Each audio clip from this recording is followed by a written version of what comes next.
اللہ سبحانہ و تعالیٰ کا لاکھ لاکھ شکر عظیم کہ مالک الملک نے ہمیں اپنی یاد کے لیے یہاں اکٹھا ہونے کی توفیق عطا فرمائی۔ لاکھوں کروڑوں درود و سلام حضرت محمد مصطفیٰ صلی اللہ علیہ وآلہ وسلم کی ذات اقدس پر، جن کے توفیل اللہ سبحانہ و تعالیٰ نے نازل کیا۔ اپنے بقیہ پروگرام کی طرف جانے سے قبل دو چار باتیں ضروری ہیں جو آپ کو گزار کرنی ہے۔ اللہ سبحانہ و تعالیٰ کا قرآن حکیم میں ارشاد ہے، اعوذ باللہ من الشیطان الرجیم، بسم اللہ الرحمن الرحیم، یا ایھا الذین آمنوا ادخلوا فی السلم کافۃ ولا تتبعوا خطوات الشیطان انہ لکم عدو مبین، صدق اللہ مولانا العظیم۔ اس آیت کریمہ میں اللہ سبحانہ و تعالیٰ فرماتا ہے کہ اے لوگوں جو ایمان لائے ہو،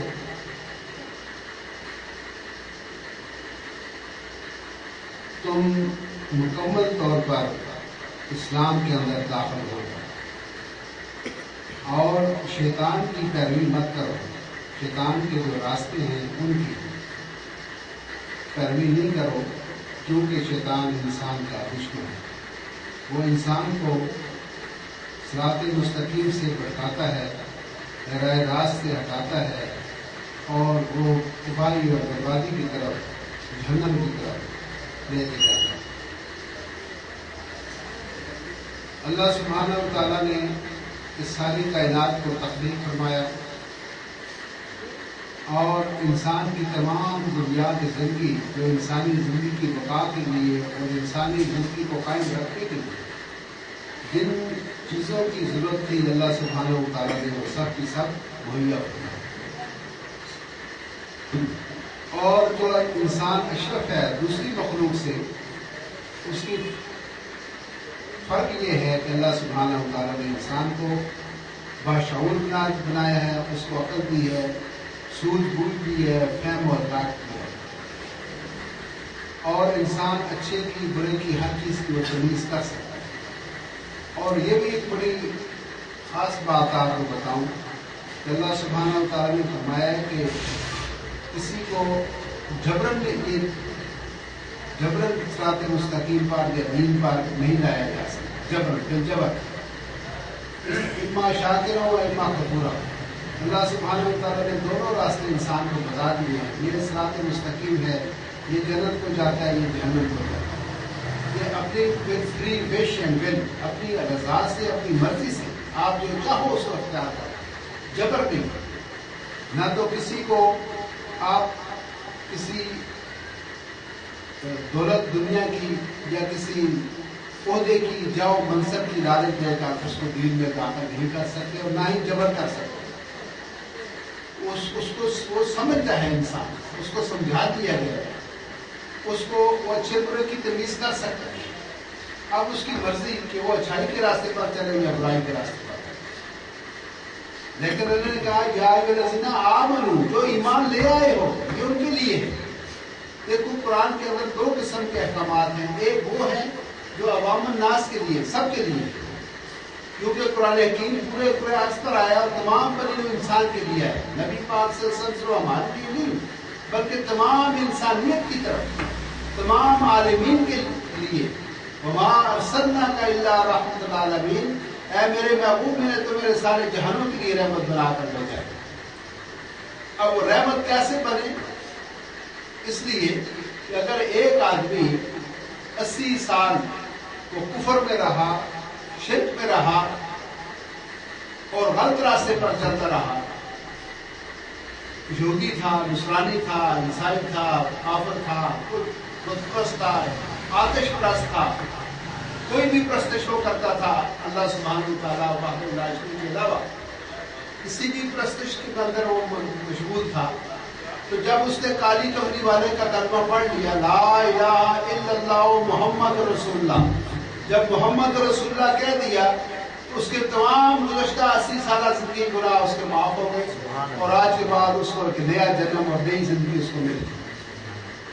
اور وہ جو ایک لمحہ پہلے اس کلمہ پڑھنے سے پہلے جو جہنموں کا اور دوزخوں کا مستحق تھا، ایک سرکار مدینہ کا کلمہ پڑھنے سے وہ جنتی بن گیا، وہ مومن بن گیا، وہ مسلمان بن گیا۔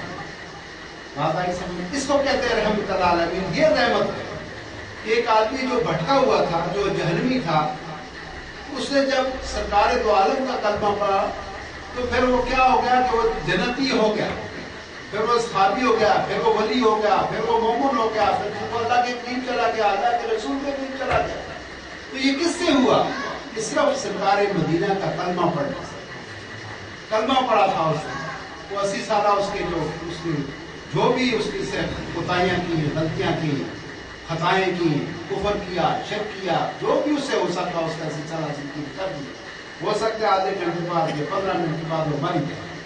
اس نے کلمہ پڑھا اور گھنٹے بعد، 2 گھنٹے بعد، دوسرے دن، 10 دن بعد اِنَّا لِلَّهِ رَاجِعُونَ ہو گیا تو اس کو جنتوں میں داخل کیا جائے گا، جہنم میں نہیں جائے گا، جبکہ 80-90 سال جتنی اس کی عمر تھی، اس نے ساری عمر اس نے برائیوں میں بتائی، لیکن کس وجہ سے اس کے سارے گناہ ختم ہو گئے، معاف ہو گئے؟ کہ حضور کا کلمہ پڑھنے سے۔ اس لیے اللہ نے فرمایا وَمَا أَرْسَلْنَاكَ إِلَّا رَحْمَةً لِلْعَالَمِينَ، میں نے تمام سارے جہانوں کے لیے، وہ کوئی افریقہ میں ہو، امریکہ میں ہو، ایشیا میں ہو، کہیں بھی ہو، جہاں کہیں بھی ہے، اس نے آقا دو جہاں کا کلمہ پڑھ لیا، وہ جنت میں ہو۔ حضور علیہ السلام آخری نبی تھے، خاتم النبیین صلی اللہ علیہ وسلم، اور بتاتے ہیں 1,24,000 قوم بیش اللہ سبحانہ وتعالیٰ نے اپنے انبیاء اس قرآن پر نازل فرمائے، اور ساتھ کتب سماوی بھیجی، آسمانی کتابوں اور صحف کا نزول ہوا۔ توریت، انجیل، زبور، فرقان، اللہ نے یہ کتابیں بھیجی تاکہ انسان کو جو عقل دی ہے یا اس کو جو فہم و فراست دی ہے، وہ اس کے مطابق نہیں اپنے قوانین، اپنی زندگی کے لائے عمل کو طے نہیں کرے، بلکہ اللہ سبحانہ وتعالیٰ نے جو ایک لائے عمل، ایک زندگی کا قانون، آئین، دستور بنا دیا، اس پر عمل کرا ہوتا ہے۔ لہذا ادخلوا فی السلم کا مطلب یہ ہے کہنے کا کہ جو لوگ ایمان لے آئے ہوں، یعنی یہ آرڈر سب دنیا کے لیے نہیں، ان لوگوں کے، آپ کے لیے، میرے لیے، ہمارے لیے، ہم جو یہاں بیٹھے یا بہتر اور لوگ جو ایمان لے آئیں گے ان کے لیے حکم ہے، یا ایھا الذین آمنوا، اے لوگوں جو ایمان لے آئے ہو۔ اگر آپ ایمان لے آئے ہیں تو پھر کیا کریں؟ ادخلوا، داخل ہو جائیں۔ یہ جمع کا صیغہ ہے، ادخلوا، بہت سارے، سب کے ساتھ جتنے بھی ایمان لائے ہو، کروڑ، 2 کروڑ، 10 کروڑ، ارب، 2 ارب، جتنے بھی آئے ہو، ادخلوا، اب داخل ہو جاؤ اسلام کے اندر، کافۃ، انٹائرلی، مجموعی طور پر، مکمل طور پر آپ اسلام کے اندر داخل ہو جائیں۔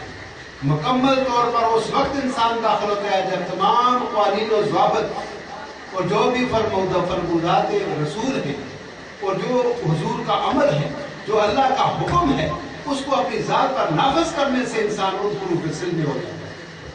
مکمل طور پر جب داخل ہوتا، اپنے طور پر اس کو کچھ نہیں کرنا چاہیے، تو جو اللہ کا حکم اور اس کے محبوب کا عمل، اس کو اپنا لینا، اس کو ادخلوا فی السلم کا عمل۔